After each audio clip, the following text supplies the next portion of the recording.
There's a specific feeling that happens when you buy something you didn't plan to buy. It's not exactly guilt. It's not exactly happiness either. It's something quieter than both of those things. A kind of warmth that lasts maybe 20 minutes, and then slowly dissolves into the background of your day. And most people never stop to ask why that feeling exists. They just notice it's gone, and quietly begin looking for the next thing that might bring it back. That's not a personal failure. That's not weakness or lack of discipline. That's something far more deliberately constructed than most people realize. We talk about consumerism like it's a lifestyle choice. Like somewhere along the way, modern people simply decided to buy more things than they needed. And that was that. But that version of the story skips something important. It skips the part where entire industries, entire psychological research departments, entire decades of behavioral science were quietly aimed at one specific goal: making the act of buying feel emotionally necessary. Not convenient, not pleasurable, necessary. And there's a difference. When something feels convenient, you can take it or leave it. When something feels necessary, you stop questioning it entirely. You just reach for it, automatically.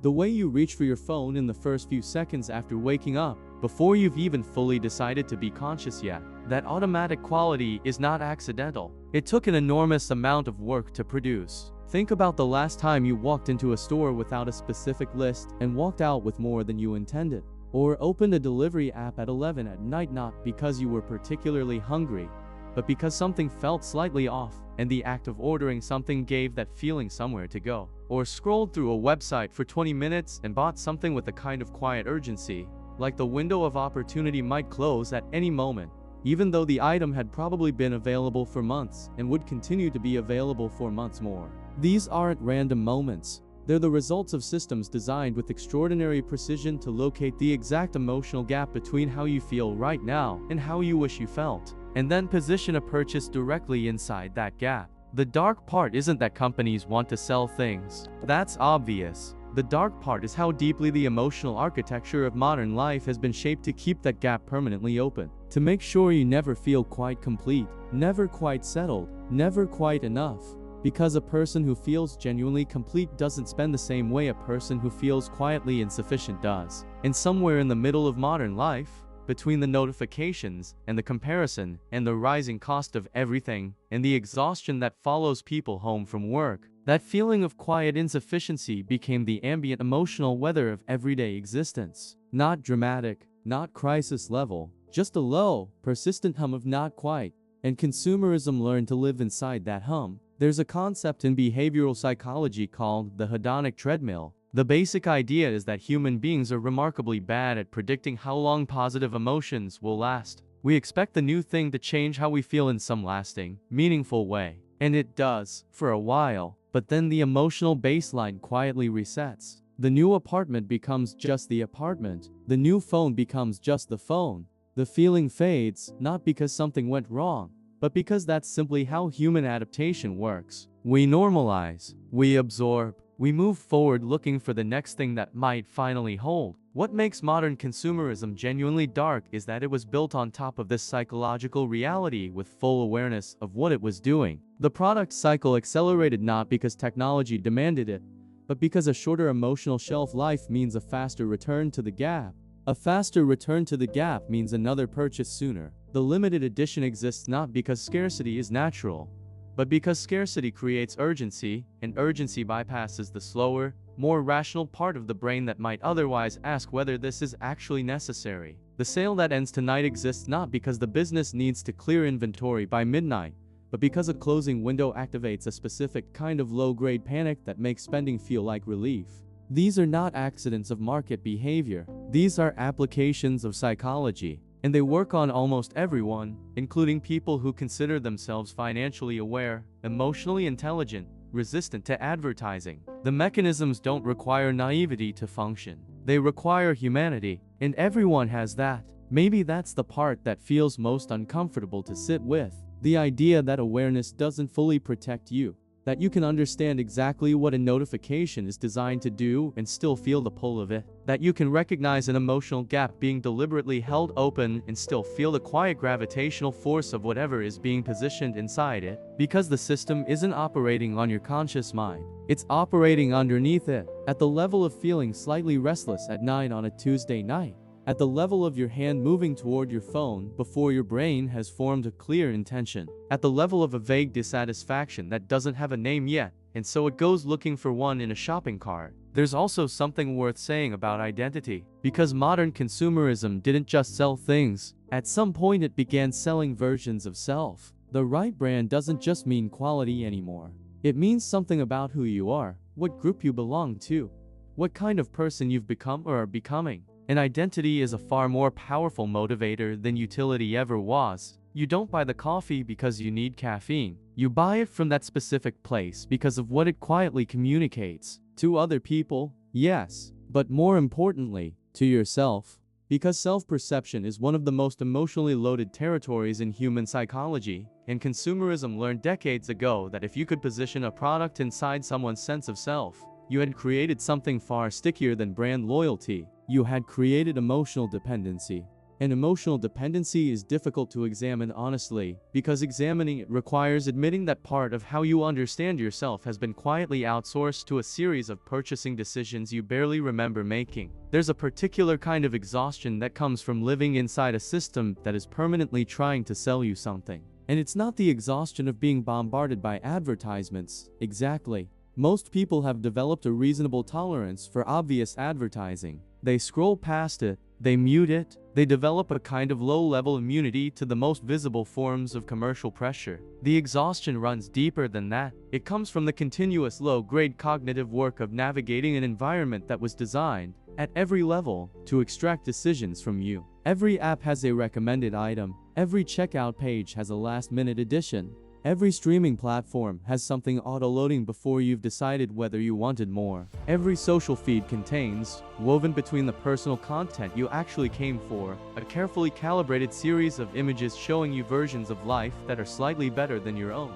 Slightly newer, slightly more aesthetic, slightly more curated, slightly more arrived. And your brain is processing all of that, constantly, even when you think you're just passively scrolling. Even when you think nothing is affecting you because you're not buying anything right now, the evaluation is still happening underneath. The comparison is still running. The quiet calculation of where you stand relative to some imaginary baseline of how life is supposed to look, that never fully switches off. Psychologists call this cognitive load. The idea that the brain has a finite capacity for decision-making and evaluation, and that when that capacity is continuously drained, the quality of every subsequent decision quietly deteriorates. You become more impulsive, more susceptible to emotional framing, more likely to choose the path of least resistance, which in a consumerist environment almost always means spending something. Money, attention, time, data.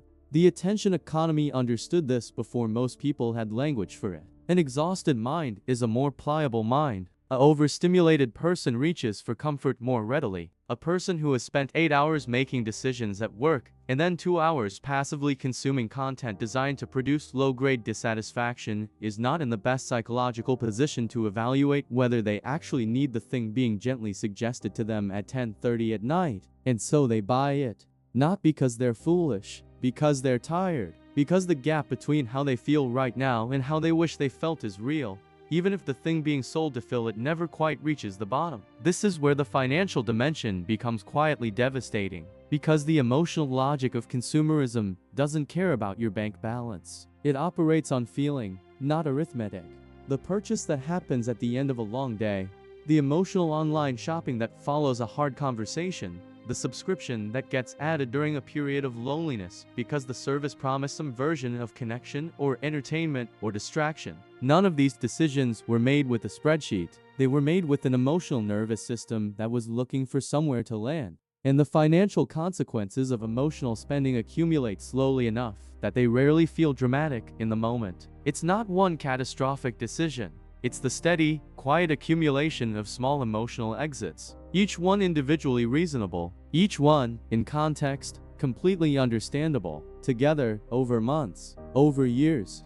They form a pattern that is genuinely difficult to untangle, partly because untangling it means looking honestly at the emotional needs that were driving it. And that is a more uncomfortable conversation than most people are prepared to have with themselves on a Tuesday night after work. Maybe that's the most psychologically sophisticated thing modern consumerism ever did. It didn't just sell products, it sold emotional exits. Quiet, affordable, socially acceptable ways to briefly leave the discomfort of your own inner life without having to examine it. And it made those exits available 24 hours a day, frictionlessly, delivered to your door, with free returns if you changed your mind, which sounds almost generous, until you notice what it quietly replaced. What consumerism quietly replaced is harder to name than what it offered. It didn't replace a single thing. It replaced a collection of slower, less convenient, less immediately satisfying experiences that used to serve the same emotional function.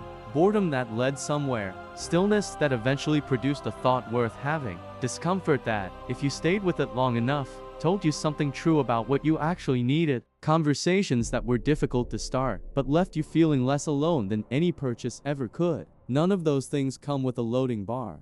None of them offer next-day delivery. None of them send you a notification reminding you to return. And in an environment optimized entirely for speed and frictionlessness and immediate emotional reward, slower things quietly lost. Not because they stopped working, because they stopped competing, and most people didn't notice the replacement happening. Because it didn't happen dramatically. It happened the way most significant shifts in behavior happen. Gradually, then completely. One small substitution at a time, one emotional exit chosen over one moment of genuine stillness, accumulated across enough days, enough years, until the idea of sitting with an uncomfortable feeling without immediately reaching for something starts to feel almost impossible, almost unbearable, not because it is, but because the muscle for it has quietly atrophied from disuse. This is what makes the psychology of consumerism genuinely dark in a way that goes beyond manipulation or corporate cynicism. It's dark because it works by making us slightly less capable of the very things that would reduce our need for it. The more we rely on purchased comfort, the less practiced we become at self-generated comfort.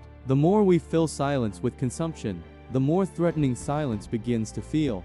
The more we outsource our emotional regulation to products and platforms and carefully designed digital environments, the more dependent we become on exactly those things, and the quieter the awareness of that dependence stays. Because the system has no interest in that awareness becoming loud. If these kinds of conversations feel familiar, if you found yourself sitting with a purchase you don't quite remember deciding to make, or scrolling through something at midnight not because you were looking for anything specific, but because stopping felt strangely difficult, you're not describing a personal failure. You're describing a rational response to an irrational amount of psychological pressure. There's an important difference between those two things, even if the system would prefer you didn't notice it. Noticing, though, is genuinely something, not in a dramatic, life-changing way. Not in the way that self-help content tends to promise transformation through a single realization, but in a quieter way, the way that naming a feeling slightly reduces its power over you. The way that understanding a mechanism, even imperfectly, creates just enough distance between the impulse and the action to ask a small, honest question. Not whether you should never buy anything again. Not whether you're somehow above the system now. Just, is this actually what I need right now? Or is this what the gap feels like? That question won't always produce a different answer. Sometimes you'll ask it and still buy the thing, and that's fine. But sometimes there's a moment of recognition, a small pause, a breath, and in that pause, something that was automatic becomes slightly more chosen. And chosen things, even small ones, have a different emotional weight than automatic ones. Maybe that's not a revolution. Maybe it doesn't dismantle anything, but it gives something back that modern life is quietly very good at taking without asking. A moment of genuine interiority. A thought that belongs entirely to you, unsponsored, unoptimized, not targeted at any demographic, not designed to produce any particular behavioral outcome. Just a person noticing something true about their own experience. And in a world that has invested extraordinary resources in making sure that almost never happens. Maybe that's quietly radical enough for tonight.